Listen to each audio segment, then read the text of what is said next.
Olá, você está ouvindo a Universo Trans, um podcast com profissionais da saúde sobre a comunidade trans. Aqui você vai acompanhar um bate-papo entre profissionais da saúde mental e hormonal, uma pessoa não binária e nossos convidados especiais. Um espaço para aprendermos juntos sobre vivências e saúde trans. Olá, eu sou Júlia Morales, endocrinologista. E eu sou a psicóloga Mariana Mateus. Meu nome é Aniri e eu sou a pessoa não binária da história. E você, quer aprender mais sobre esse universo? É só continuar nos acompanhando.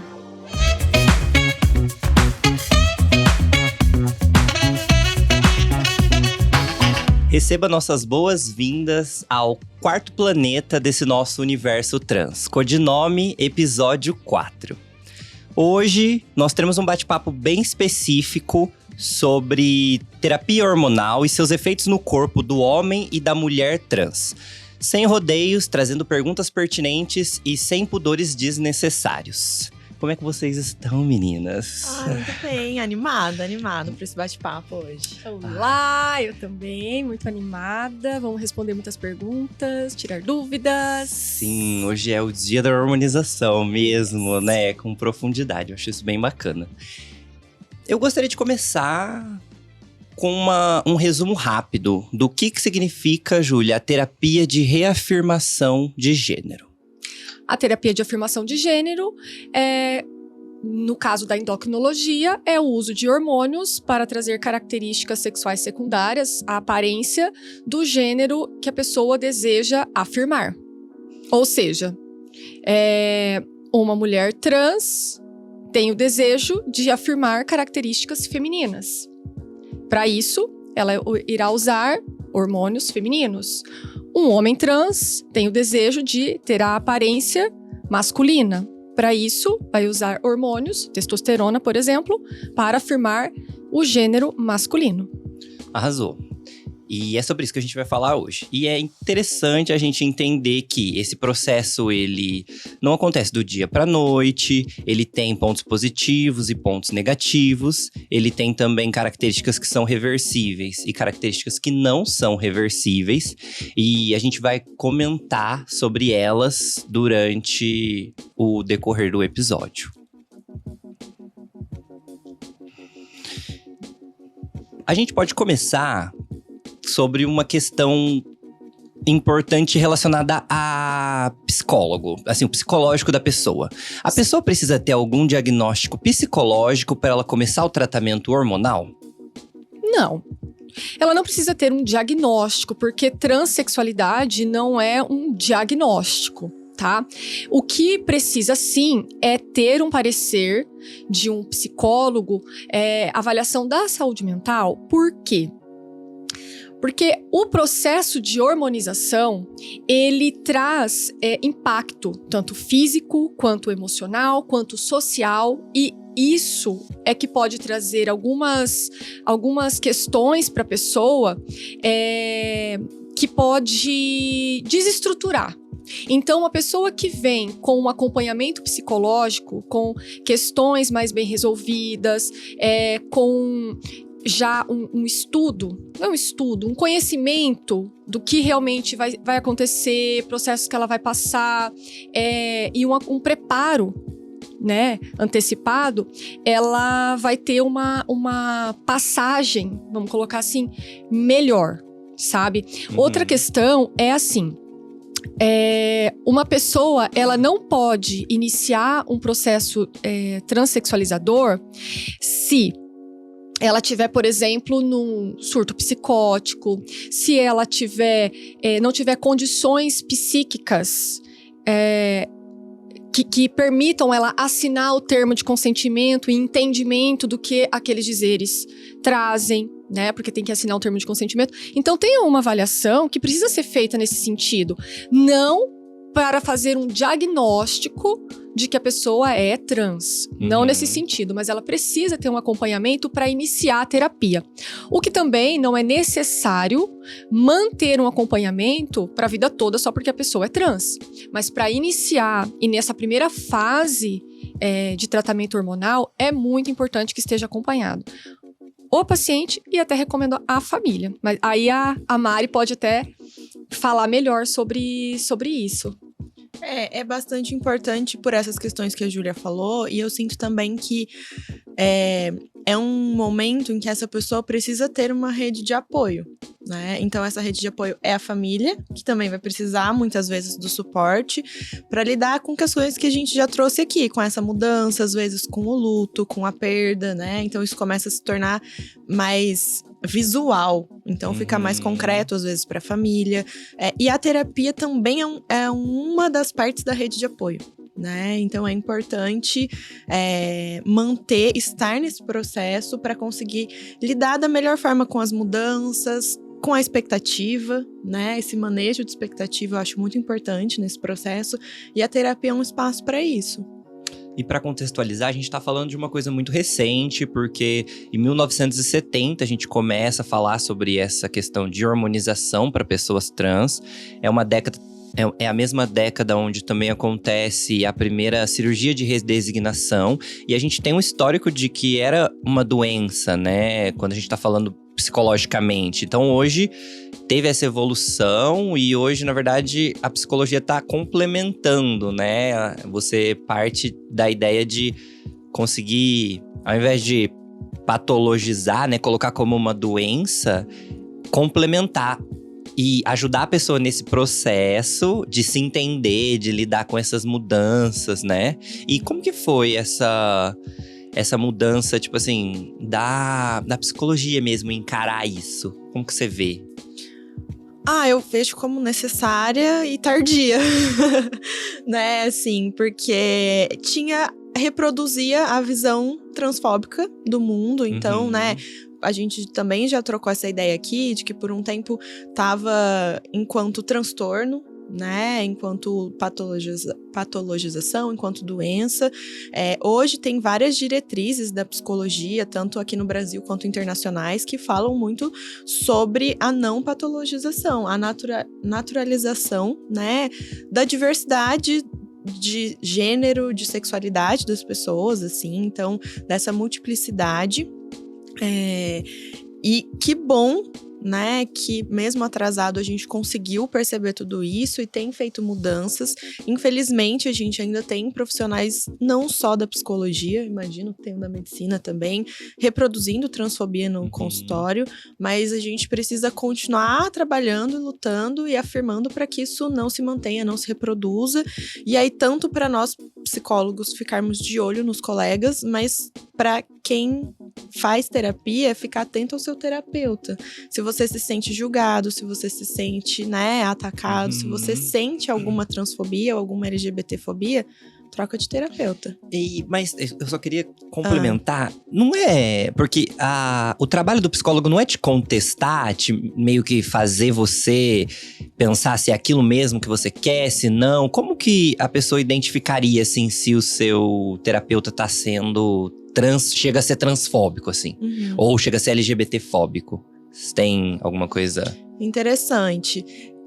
A terapia é um espaço de autoconhecimento. Pode ter essa função, né? De contestar. Às vezes eu brinco, assim, fazer advogado do diabo, né? Mas eu sinto que esse momento, quando as pessoas começam a trazer, né, essa questão de gênero, de sexualidade, dificilmente quem traz isso em terapia no processo de autoconhecimento já tá se contestando, entende? Entendi. Ela já tá se questionando sobre aquilo. Então, não faz sentido o terapeuta também ficar questionando, porque isso só vai gerar mais dúvida.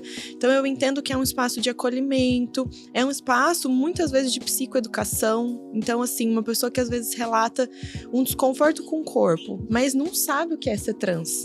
Então, é meu papel, enquanto terapeuta, trazer esse assunto. Você já ouviu falar nisso? Você já acompanha essa pessoa, né? Indicar, às vezes, pessoas públicas que vão falar sobre isso, levar conhecimento, e aí essa pessoa traz, nossa, eu me identifiquei com isso, não me identifiquei com aquilo. Então, é um processo de construção que precisa ser muito gentil e acolhedor. É ser sensível nesse quesito, né? Ai, que legal.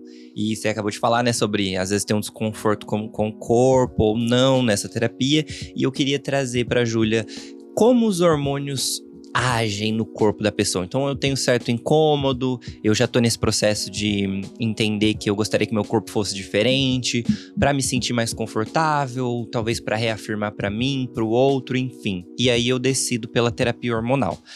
O que acontece? Como que esses hormônios eles vão agir no corpo das pessoas? O hormônio, ele vai agir… Vou usar exemplos que eu acho mais fácil, talvez, para entender.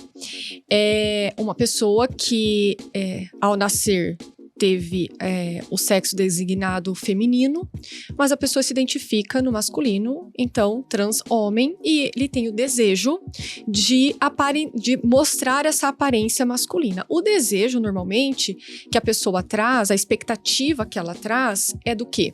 É de aumento de massa muscular, de ter barba, de ter a distribuição do corpo, gordura, massa muscular, diferente do que ela tem.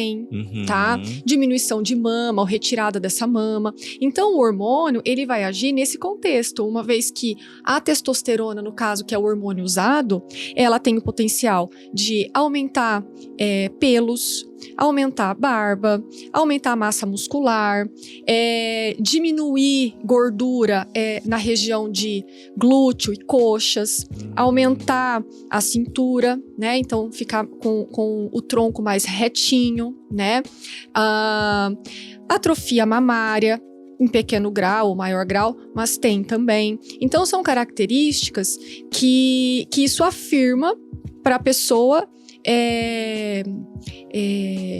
passar para o outro, né, e para si mesmo, mas passar para o outro características masculinas, se mostrar masculino. É um modificador mesmo. Então, os hormônios eles vão servir ali para transformar o seu corpo. Isso. E adequar ele com características do gênero que você se identifica. Exatamente.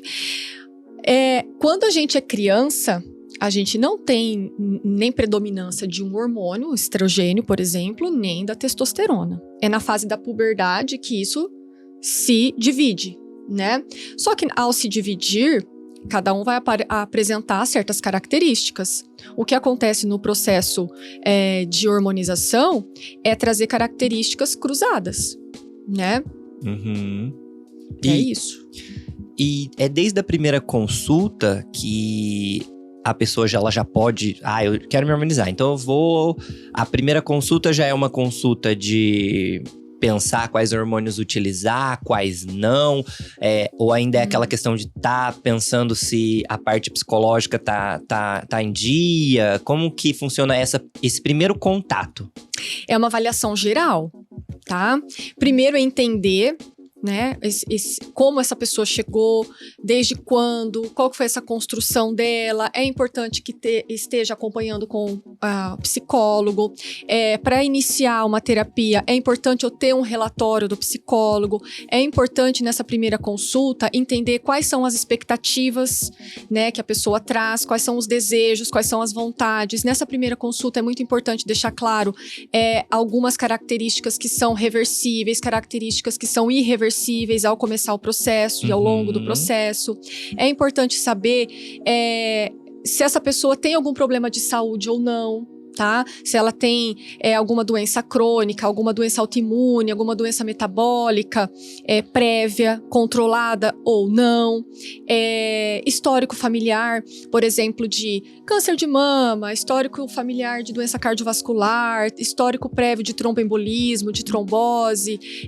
Isso tudo é muito importante. Se a pessoa fuma ou não, tabagismo aumenta muito risco de tromboembolismo ao fazer hormonização. Então, são várias coisas que a gente investiga, sabe?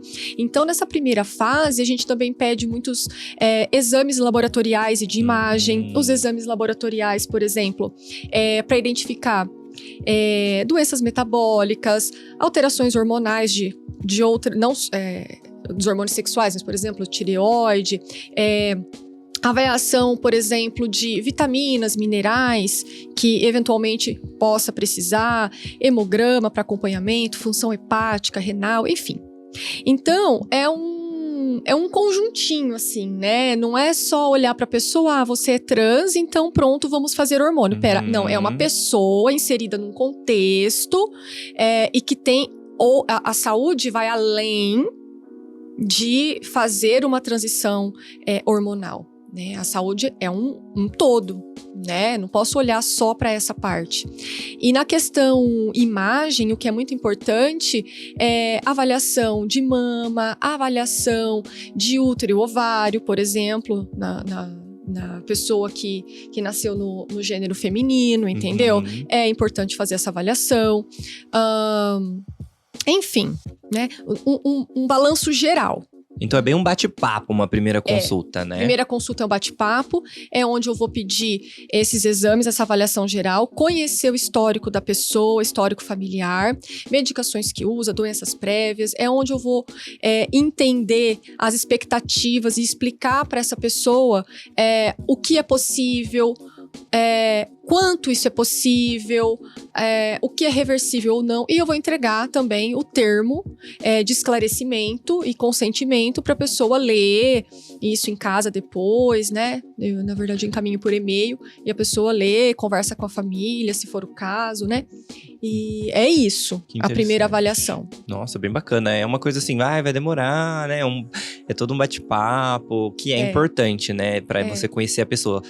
É um ser humano que tá ali na sua frente, né? Acima de tudo. Não é uma avaliação rápida. Não é uma consultinha rápida. Não, é muito... E às vezes não é na primeira consulta também que a gente consegue entender todo o contexto, tá? Então pode ser que existam conversas... A conversa sempre vai existir, né?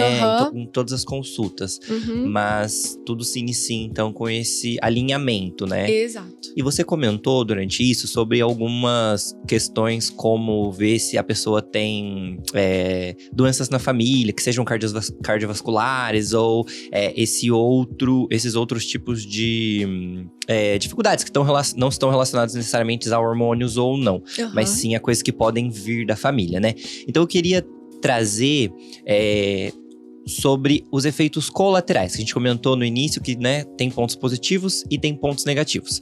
Então, para começar, vamos falar sobre os riscos de você se hormonizar e, acima disso, os riscos de você se hormonizar sem um acompanhamento médico. Porque a gente entende que, com o acompanhamento médico, você vai estar ali monitorando junto com uma pessoa que tem conhecimento sobre tudo que está acontecendo ali e pode te orientar, ou ele pode, enfim, prevenir que certas coisas aconteçam.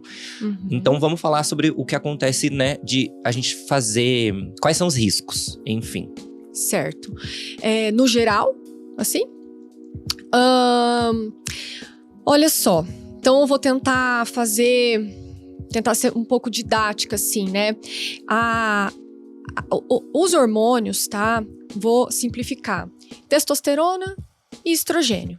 Ok. Tá? Estrogênio, ele pode aumentar risco de trombose, tromboembolismo? Pode aumentar o risco. Principalmente em pessoas que já têm diabetes, hipertensão, alteração de colesterol, obesidade, tabagista, pessoas que têm histórico que tem o alcoolismo, tá? Então, nessas pessoas, o estrogênio que a gente vai priorizar é o estrogênio bioidêntico, é o estrogênio à base de gel. A gente não vai usar estrogênio como existem em pílulas, tá? Então, é bem específico isso. A gente vai minimizar o uso de hormônio para trazer as características femininas, mas na menor dose possível, tá? Essa é uma questão. Em relação à testosterona, por exemplo, efeitos colaterais. A alteração de humor é uma das principais, tá? Alteração de humor, mais irritabilidade, mais agressividade, isso pode trazer. Isso durante todo o tratamento? Mais no início. É um efeito que pode passar. E aquilo que você trouxe sobre acima dos 40 anos, no uso de estrogênio, se eu não me engano, ter a questão de ter um pouquinho mais de riscos. Então, por exemplo, eu tenho 25. E aí eu começo a me hormonizar já com 25. Então, acima dos 40 eu vou ter que, redobrar minha atenção. E daí, quando eu tiver 60, eu vou ter que, tipo, redobrar ainda mais. Exatamente. E daí, se, por exemplo, eu… Com 60 eu cansei. Falei, já tô aqui numa idade onde essas características físicas e tal já não estão ali mais importando tanto, né? Eu já tô numa idade que já tô querendo viver só. E aí, eu posso parar? E aí… Isso diminuiria os riscos, algo nesse sentido? Você pode interromper, sim, reduz os riscos. Algumas características podem voltar, tá? As reversíveis podem voltar. Pode aparecer, voltar a aparecer pelos, pode voltar a aparecer pelos. A distribuição de gordura corporal pode modificar de novo. Então, tem sim características que vão voltar. E se eu continuar, então tem que tomar cada vez mais cuidado conforme você for envelhecendo. Entendi. Olha, o que eu vou trazer? Não sei se tá ficando confuso, mas assim, saúde, ela engloba todo um contexto, tá? Então, quando a gente olha para os hormônios isoladamente, a gente tem um olhar cuidadoso, tá? Porque eu tô colocando algo extra para essa pessoa. Só que uma pessoa acima de 50 anos, que tem obesidade, dislipidemia, que é alteração de colesterol, diabetes, hipertensão, que fuma, sedentário, é uma pessoa com altíssimo risco de um infarto, AVC, trombose, embolia, câncer, doenças inflamatórias, autoimune, enfim. Então, a gente sabe que hormônio pode potencializar? Pode, mas é isso que eu tô tentando explicar assim. Não é hormônio que vai ser o causador. Entendi. Ali, é isso que eu tô tentando explicar, sabe? Legal. Assim? Então agora eu vou usar hormônio, agora porque eu sou trans, E eu vou usar trombose. hormônio cruzado e eu vou ter trombose. Eu vou ter infarto, eu vou ter AVC, eu vou ter câncer. Pode ter? Pode. Só que é muito mais o contexto todo, o conjuntinho de coisinhas juntadas, mais esse hormônio ali, entende o que eu quero dizer? Por isso que você já trouxe um outro episódio que, por exemplo, hormonização e tabagismo não dá certo juntos. Não dá certo. Porque ele já é um fator que vai ajudar esse risco de você ter os efeitos colaterais, né? Um efeito colateral que é pouco comentado, que pode aparecer, por exemplo, pessoas que tenham doença autoimune, essa mudança hormonal, né, tava indo por um caminho e muda, essa oscilação pode desencadear um aumento da resposta imune, por exemplo. Eu tenho vitiligo, é uma doença autoimune, né? Por exemplo, então isso quer dizer que nessa troca de hormonização, né, tal, nesse processo, o vitiligo pode, por exemplo, aumentar. Pode dar um surtão de vitiligo. Um surtinho, isso mesmo, pode acontecer. Não sabia disso. Então, e pode ter, por exemplo, sei lá, atenção, por exemplo, com interação medicamentosa, alguma medicação que é bom evitar, ou que pode dar uma reação, ou uma alergia, ou alguma coisa assim? Não. Então Tô pensando que não. Em resumo, é muito importante ter um acompanhamento, né? Cada vez mais, conforme você envelhece, quanto mais anos você passa utilizando o hormônio, é importante você ter um acompanhamento para você saber como estão os níveis das coisas e o que você precisa fazer para conseguir manter esse processo o mais saudável possível, né? Uma coisa que eu não comentei, efeito colateral, e isso que é potencialmente irreversível, que no início, já na primeira consulta é importante deixar claro, é a questão da fertilidade. Porque tanto para um lado quanto para o outro, o uso prolongado do hormônio, ele pode potencialmente deixar irreversível a chance de ter filhos da própria genética, tá? Então isso é uma questão que a gente trabalha já desde a primeira avaliação, a necessidade de congelar os seus vontade de ter filhos, gametas ali. Exatamente. E isso é uma coisa importante a deixar claro. Então, assim, é segura a hormonização. Parece assim, agora falando o contrário, né? Mas é segura a hormonização desde que você avalie faça essa avaliação global da saúde da pessoa, tanto psíquica quanto física. Cuidados que a gente tem que ter sempre monitorando exames. Função hepática, que pode alterar, isso é um efeito colateral, então a gente monitora. Por isso, evitar bebida alcoólica, que também é um potencializador. Uma questão da medicação que você perguntou, Mari, o que a gente vai ficar mais atento é se a pessoa já usa alguma medicação que pode agredir o fígado, assim, e mais o hormônio. Então, a gente vai prestar mais atenção nisso. E se estiver alterando? A gente vai minimizar a dose. Se for o caso, outra coisa que tá até lá no contratinho lá, em qualquer momento da terapia, tanto a pessoa, o paciente, ele pode decidir interromper a qualquer momento, tá? Quero interromper, tá bom? Se o médico olhar e falar assim, olha, querido, querida, agora, aqui quem vai decidir sou eu, porque isso aqui tá oferecendo risco. Entendi. Nós vamos interromper a tua hormonização. Tá? Isso também é muito importante, tá? Por exemplo, apareceu um nódulo na mama, você não fez mastectomia, e apareceu um nódulo na sua mama, e isso daqui é potencialmente maligno. Então vai ter que Acabou. interromper. Sim. Uma coisa, assim, muito importante, existem as contraindicações relativas, tá? Mas eu tenho histórico familiar de câncer de mama. Mas a minha mãe, minha tia, olha, na minha família, todo mundo morre de infarto, porque tem colesterol, todo mundo tem colesterol alto e eu também tenho colesterol alto. E aí, não vai fazer hormonização? Tem uma coisa que a gente bota tudo na balança, sabe? Quanto de impacto uma hormonização vai trazer pra você, positivamente, e quanto vai ser para você viver desse jeito que você nasceu ao longo de uma vida, e talvez você nunca venha ter aquele evento que a tua família no histórico teve. Entendi. Então, hoje em dia, a gente sabe que muitos trans têm muito mais problema de depressão, ansiedade, risco aumentado de suicídio, não sei os dados, mas agora que eu não vou lembrar, mas é infinitamente maior a pessoa que não consegue ter acesso, não consegue fazer hormonização, não consegue se afirmar no gênero que se identifica, por conta dessas dificuldades. Aí imagina, a pessoa tem acesso a isso, mas eu tenho um histórico familiar. Nós vamos ter que botar muito bem na balança isso, sabe? E por isso é importante ter um acompanhamento psicológico para também, nesse momento, conseguir lidar com tudo isso, né? E porque isso também é um momento de muitas decisões, né? Como a Júlia falou, por exemplo, da decisão de vou querer ter filho biológico ou não.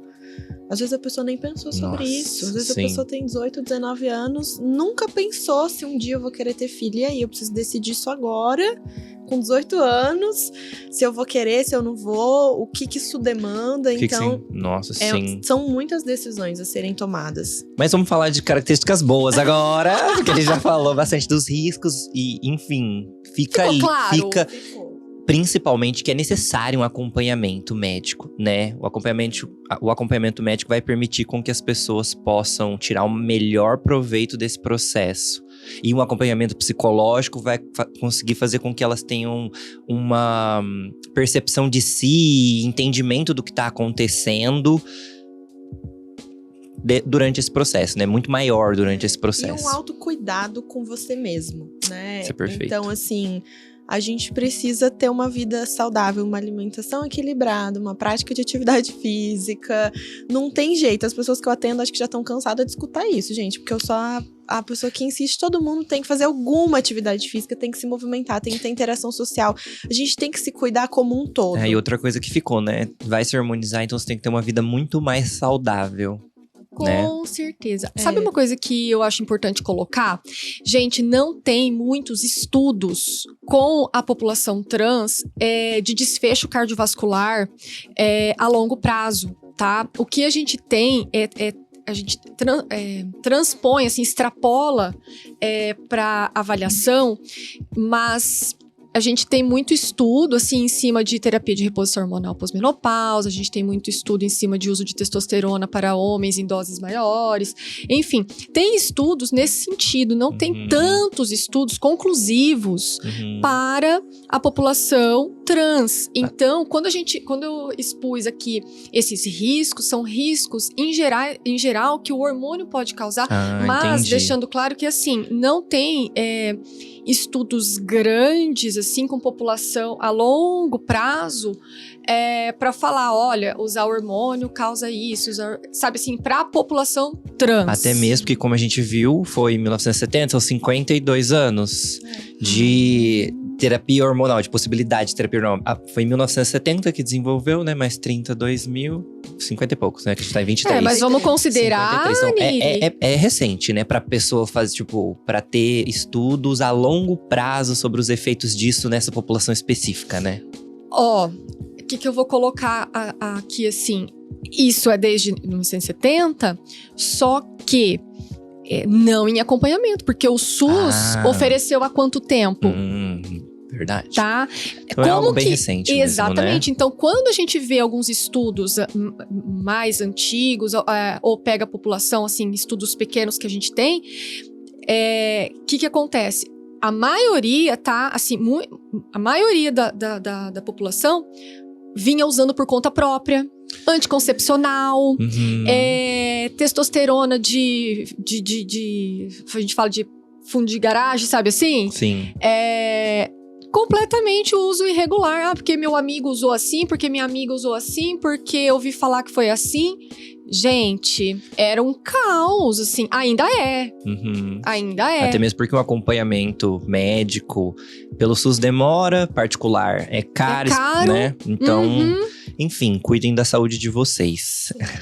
Mas vamos falar sobre as características, então, de cada um dos tratamentos.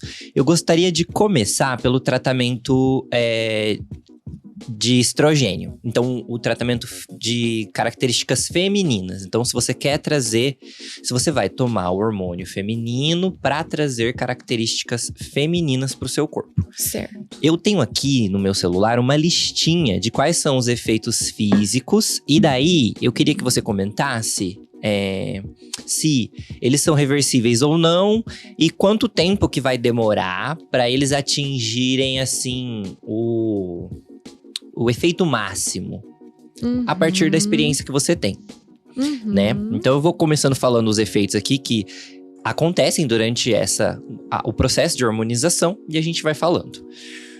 O primeiro que tem aqui é a deixar a pele mais macia, né? Essa questão, a pele masculina disse acneica, né? E a pele feminina, ela é uma pele mais suave. Então esse é um dos efeitos que a harmonização traz.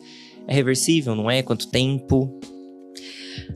A maioria dos efeitos começa a partir de 3 meses, 3 a 6 meses. Né? 3 meses a pele vai estar de meses. pêssego. Calma lá. Olha lá a expectativa da pessoa, né? Gente, 3 meses é um tempinho, trimestre, né? A partir de 3 meses, né? De 3 a 6 meses, início, assim. Mas as características finais, a gente fala assim, que espera pelo menos… a partir de 3 meses, a gente já começa a ver algumas características aparecendo na pele, por exemplo. Mas até 2 anos. Ah, entendi. Tá, assim, pra deixar o RU. E a redistribuição de gordura corporal. Só explica como é que redistribui primeiro e daí quanto tempo, assim, se é reversível. Ah, você falou que já é, né? A gente já tava comentando ali que a gordura é reversível. Independente se eu tomei, 10 anos, ainda assim, se eu parar, minha gordura, depois de mais 10 anos, por exemplo, ela pode ter voltado. Pode mudar. Ah, entendi. Não é assim… Não é que parece que assim, nossa, voltou tudo igual, né? Não, mas muda. E como redistribui? Pode explicar para nós? Aumenta mais gordura em região de glúteo e coxa, afina a cintura. A tendência é essa. Dá essa impressão, né? Porque aumenta o quadril e tal. Aumento de gordura em mama também. Cresce os peitinhos. Cresce os peitos, exatamente. Bacana. E então é reversível, né? E quanto tempo, mais ou menos, para essa gordura ela tá ali? I got a big fat ass, sabe? Como diria Nicki Minaj. Olha, a partir de 3 meses, mas você não vai ver isso tão significativo, tá? 6 meses pra frente, talvez é uma aparência melhor. E diminuição da massa muscular e da força. Sim. Quanto tempo? Quando já diminui a testosterona… É pela diminuição da testo, né? pela diminuição da testo. Então, normalmente associado à progesterona, né, um antiandrogênico, uma progesterona antiandrogênica, diminui a testo e daí você já tem essa diminuição de força também. A partir de uns 3 meses você já consegue notar bastante. E eu preciso tomar O antiandrogênico? o antiandrogênico? Precisa não zerar minha testosterona, mas eu preciso tomar um bloqueador de testosterona? Ah, na maioria das vezes sim. Porque para diminuir principalmente pelos na face, sabe? Então é isso. É importante. Essa é a questão da testosterona. Mas se esteticamente manter a testosterona tá tudo bem. Como assim? Tipo assim, tá tudo bem, eu lido bem com os meus pelos faciais. Uhum. Só que eu quero ter uma aparência que seja mais neutra, vamos colocar assim. Nem precisa ser uma aparência tão feminina, mas uma aparência mais neutra. Eu posso tomar o hormônio feminino sem bloquear o meu hormônio masculino? Posso esses dois Você correndo no pode meu corpo? usar o estradiol apenas, sem a progesterona, pode. O antiandrogênico pode. De qualquer maneira, ele vai cair a testo, tá? Usando o estradiol. É que com a progesterona antiandrogênica, você potencializa isso. Os resultados, né? Você Entendi. bloqueia a liberação dos hormônios produzidos na hipófise, tá? FSH, LH, né? O LH, principalmente. E aí você não consegue produzir testo com algumas progesteronas, entendeu? Antiandrogênicas. Entendi. E também ação no receptor da testo, na pele, por exemplo. Entendeu? Então Legal. você tem menor ação da testo. Entendi. Mas, então, a diferença é que os resultados são mais lentos e etc, né? E aí, até o próximo efeito físico que a gente ia falar era esse, de diminuição. Então, tem a diminuição dos pelos, né? E eles ficam no corpo e no rosto. E eles ficam mais finos também. Isso é Sim. reversível ou não? Reversível. Se você parar de Voltou? tomar, tipo, cansei disso aqui, não quero mais.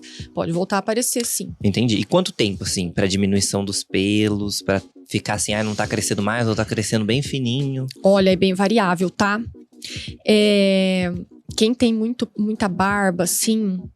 Olha, depois de 6 meses, Entendi. sabe? É bem variável. Tem um aqui que eu fiquei muito preocupada. Que é, tipo… Ficar careca, calvície. Eu falei mas eu achei que meu cabelo ia crescer. E A como é que funciona? calvície? Mas tomando hormônio feminino? Ai, tá. Que é isso? A calvície é muito, muito, muito comum com o uso de testo. De Entendi. testosterona. Mas talvez se tem alguém na família, por exemplo, se eu tenho casos de calvície na família… Ah, tá. Calvície androgênica, androgenética, É. vai potencializar. Ah, entendi. Vai potencializar. Então, acontece, no caso, se você já tem alguma coisa na família, assim, uso da né? testo? Não, eu falo nesse tratamento mesmo. Com estrogênio. Com estrogênio, de feminilização. Se eu tenho caso na família de… não sei como é que chama. Quando esse negócio de Alopécia androgenética. Ah, tá. Então aumenta ou não? Tá seguro? Não tá seguro, Ah, não. Porque daí é da família, né? Genético. Ah, entendi. Mas Então não vai ser o hormônio que vai interferir nisso. Ah, legal. Bom Estradiol, saber. Então é bem progesterona, tranquilo. não. Ai, tô mais tranquilo, então. Arrasou. E o crescimento das mamas? Não vai ficar careca. Não, né? Progesterona é Seria- aquele mas dá pra usar hormônio uma da wig, não tem gestação, problema. que a mulher fica cabeluda, bonita, aquela É. glow, Aquele aquele viço. glow, Isso. entendeu? A progesterona faz isso. Ah, e cresce cabelo, então? Na E unha? gestação, Não. No tratamento hormonal. Não, na gestação, sim. Nossa, a mulher fica linda, né? Acho que é uma das Aham. fases mais bonitas, assim, também de dar um glow. Mas também a gente tá gerando uma vida Merece, ali, né? né? Deus. Merece ficar Aham, linda. É, sim, real. Ai, Miri. Olha, fugiu. Mas então, voltando, crescimentos mamários. A mama, sim, tem aumento da glândula mamária. Isso também é muito variável, tá? Tem pessoas que acham que vai ficar com peitão. Depende muito da genética, entendeu? Se tem, do mesmo jeito que tem mulheres cis que tem mama grande, outras têm mama pequena. Mulher trans também, porque depende muito da potencialidade ali da família, tá? Genética. E diminuição do volume testicular. Atrofia. Atrofia testicular também. É Pode reversível? acontecer. A atrofia testicular é mais difícil de reverter, tá? E a diminuição da libido. Sim, bastante. Isso pode ser muito bom para algumas pessoas, porque tem mulheres trans que têm pavor daquela ereção matinal, aquela ereção espontânea. Então, a diminuição da testo, a diminuição da libido facilita muito. E é reversível?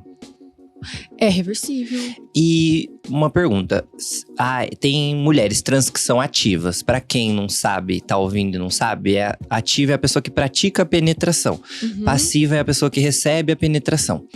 Ela é uma ativa, então… Mulher trans ativa. Isso, mulher trans que são ativas. Tá. E ela tá tomando esse medicamento, então ela vai ter essa disfunção. E daí, vamos supor, a gente tá falando de um tratamento que…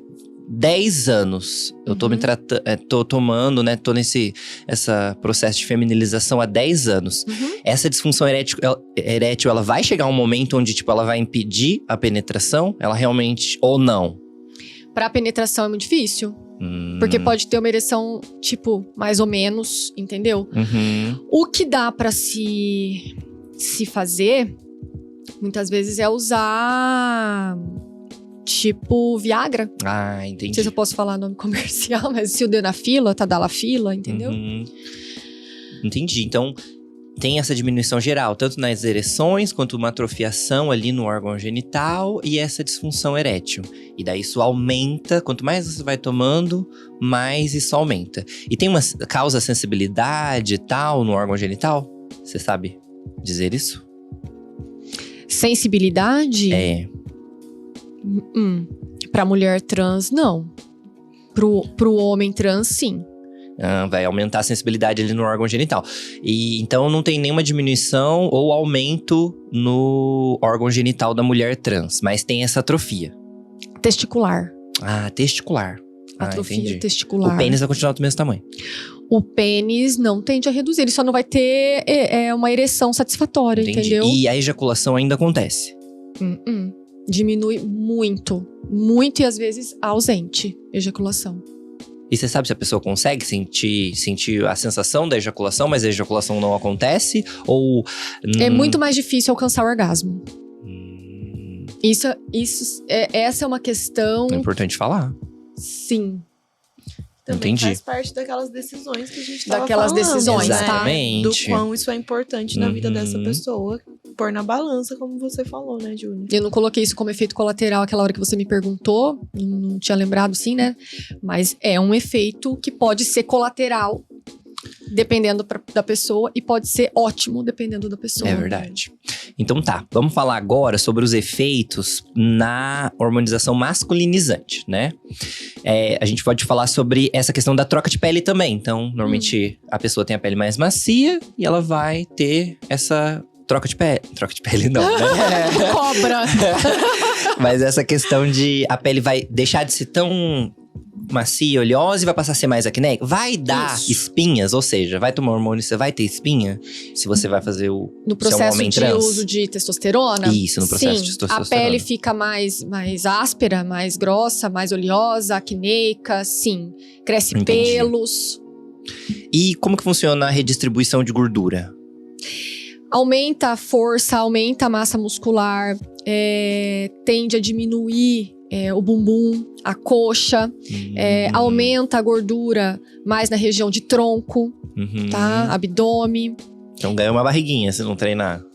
Ganha uma barriguinha de chope. Ganha uma barriguinha, exatamente. E um efeito colateral daí, trazendo aqui, que eu lembrei, pode aumentar a gordura visceral, que é a gordura perigosa, aumentando o risco de diabetes, de dislipidemia, gordura no fígado, hipertensão, tá?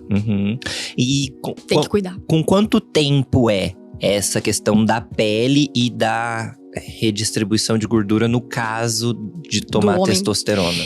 É mais rápido do que na mulher, tá? A partir de 3 meses, realmente você percebe um aumento de força, um aumento de massa muscular. Principalmente se você estiver treinando, você já percebe, sim, um aumento da região de tronco, sabe? É bem mais nítido essa transformação pro homem do que pra mulher. E crescimento de pelos facial, que normalmente é aquilo que… é bem rápido. A pessoa tá buscando, assim. É rápido também. É bem rápido. Claro que depende muito da genética. Por exemplo, tem pessoas afro e orientais que têm tendência a ter pouco pelo. Entendi. Sabe? Pode usar, que não vai crescer tanto pelo. Assim como tem homens cis que não tem barba. Minha barba é bem pouquinha.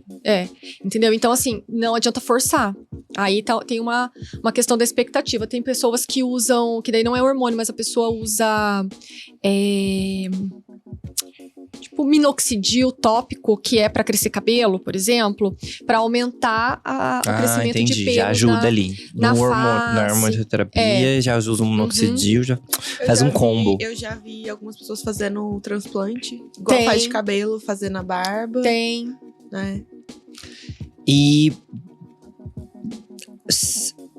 acabar com a menstruação, né? Tipo, é bem rapidinho tirar também. a menstruação. Já nos primeiros 3 meses, assim, já bloqueia. Legal. E aí, enquanto você tá tomando a testosterona, você não vai menstruar. Vai bloquear. Entendi. Deixa eu só falar uma coisa. Bloqueia a menstruação, sim. Também pode fazer uma atrofia ovariana, tá? Atrofia vaginal. E como que funciona? Essa atrofia vaginal, ela vai… Tipo, a pessoa vai perder o prazer de alguma forma ou não? Não tem a ver com perder a sensibilidade no clitóris e etc. Não, ali na vagina, não. Não. O que é esse atrofiamento? Atrofia, a mucosa de dentro da vagina… Imagina que a gente… passa a língua na bochecha. Tipo, essa é a mucosa molhadinha, fofinha, macia. Na vagina é a mesma coisa, entendeu? Então, atrofia imagina então passar a língua na boca, assim, né? E sentir que tá tudo áspero, seco, irritadiço, parece que não estica, uma coisa assim. Pronto, é parecido com uma atrofia vaginal. É isso. Mas então, a lubrificação continua normal. Não, por isso que muitas vezes essa pessoa vai ter que usar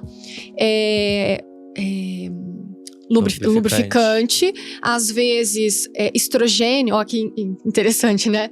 Um estrogênio intravaginal para melhorar o trofismo ali. Entendi. Isso interfere se essa pessoa no futuro quiser fazer uma cirurgia de redesignação? Essa atrofia? Porque às vezes utiliza a parede do canal vaginal, não usa em alguns métodos?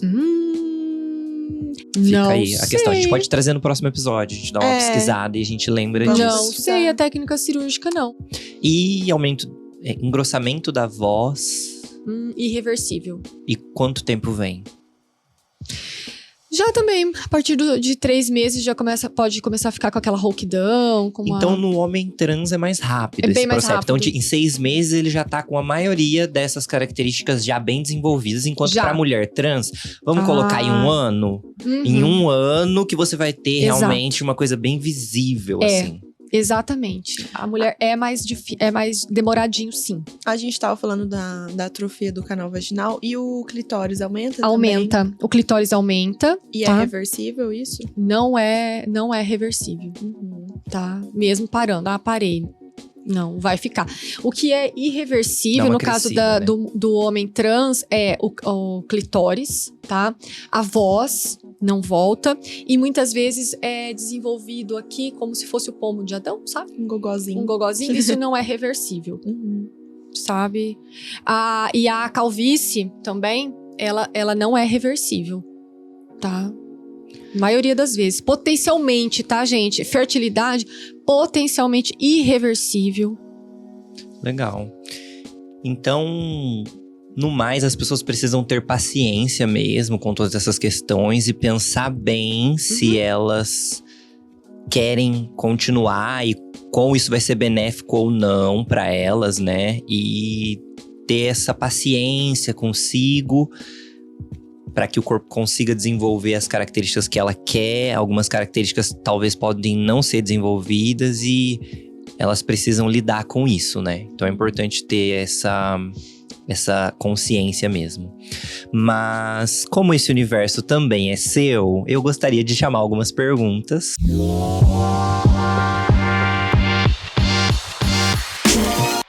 A primeira pergunta que a gente tem é sobre o medicamento mesmo, na verdade, o hormônio feminilizante. A pessoa perguntou se existe diferença entre os hormônios e se existe um melhor, um pior, e se sim, qual é o melhor hormônio que tem? Vamos supor. O melhor estrogênio que tem é o estrogênio bioidêntico, é o estradiol. Então, a gente tem o 17-beta-estradiol, valerato de estradiol.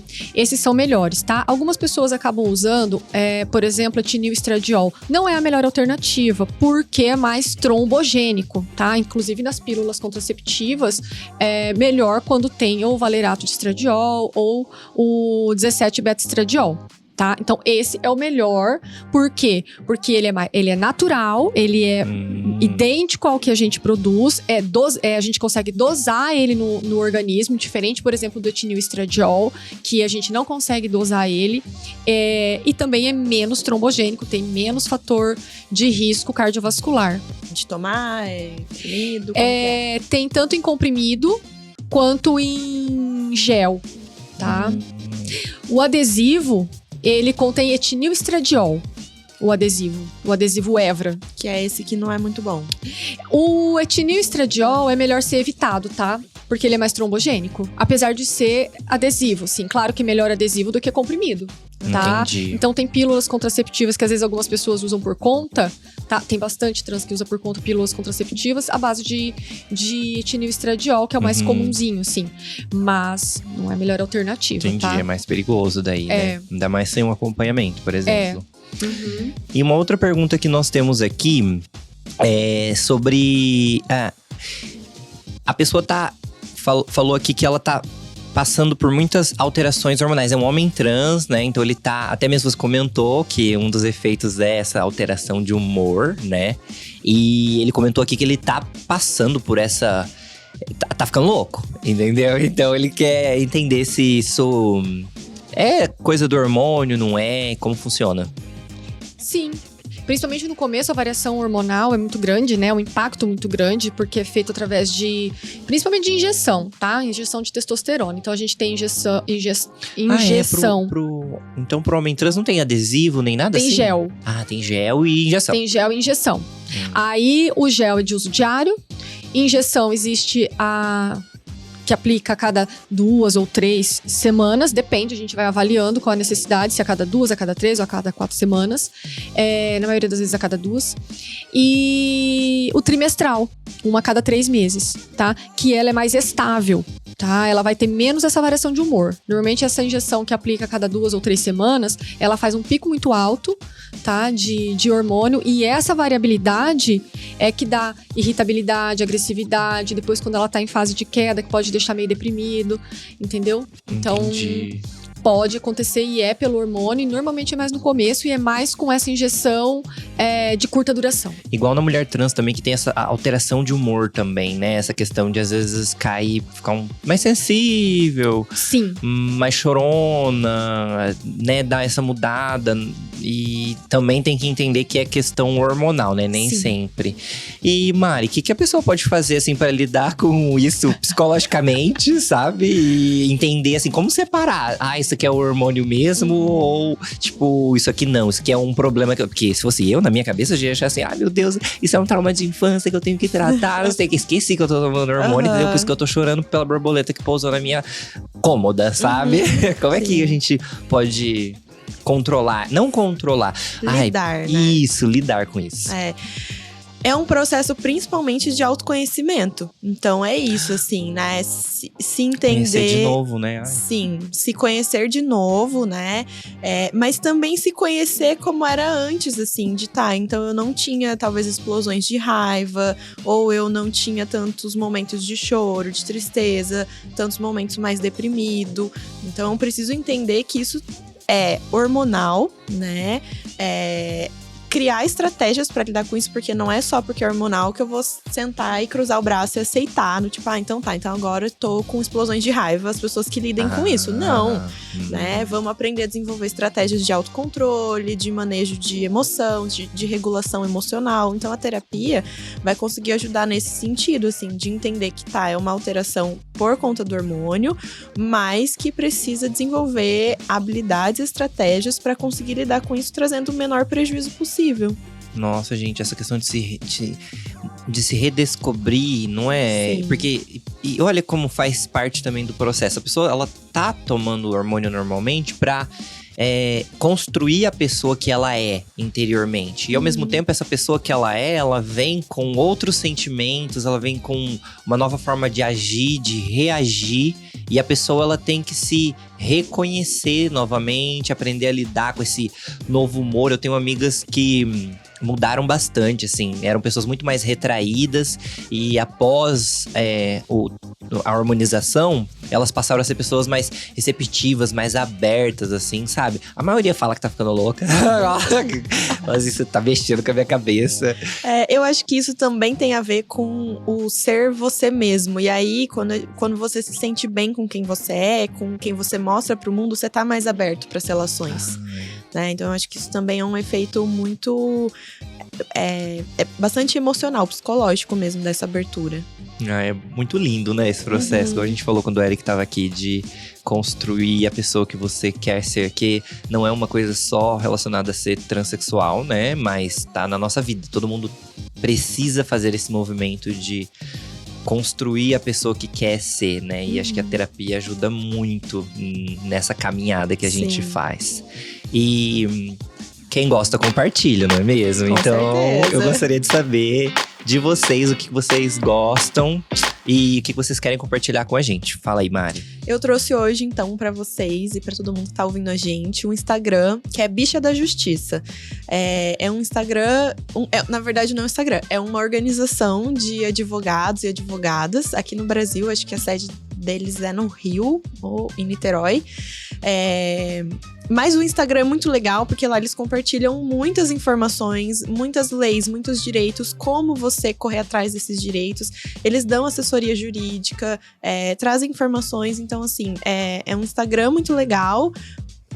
Eles trabalham com direitos da população LGBT, né? Então, é pra todo mundo e pra você, pessoa trans, também conhecer seus direitos, se informar e correr atrás deles. Como diria Inês Brasil, todo mundo! Esse meme dela é ótimo, gente. Todos os memes dela são ótimos. Ai, socorro. E você, Júlia, o que você gostou e quer compartilhar com a gente? Hoje eu quero compartilhar um e-book de uma médica endocrinologista, que é a Juliana Gabriel. Ela fez um e-book que se chama Transdiare, que também ali vem explicando, trazendo para a população trans como ela pode iniciar o seu processo, como procurar a primeira assistência, o que ela vai precisar. Esse papo que a gente teve aqui hoje, inclusive, é baseado muito no que tá no planner dela. Ah, é legal, sabe? isso. É bem legal. Qualquer pessoa pode ter acesso? É grátis, gratuito. Tudo. Então, chama Transdiare. Esse I do final é Y, tá? Transdiare. Juliana Gabriel. Arrasou. E o que eu tenho pra indicar é uma série da Netflix, chama Glamorous. E é sobre uma pessoa que começa a trabalhar, ela gosta muito do mundo da maquiagem, conhece aí uma poderosa do mundo da maquiagem, começa a trabalhar pra ela e aí se desenvolvem várias coisas super divertidas. E a pessoa é não binária, assim, enfim, tem toda uma questão de gênero e ela quebra muitos paradigmas e padrões de gênero durante a série. Então é uma coisa que eu gostei muito, me identifiquei muito e talvez você possa gostar também. Agora eu gostaria que vocês passassem o Instagram de vocês, queridas, pra todo mundo seguir. Vamos lá, então o Instagram é DRA Júlia Morales. O meu é psi.marianamateus. O meu é aniri.niara e eu gostaria de lembrar vocês de continuarem acompanhando, porque nós teremos muitos planetas ainda neste universo trans. E a gente tem muita coisa pra conversar e aprender juntos. Até mais, até a próxima! Até.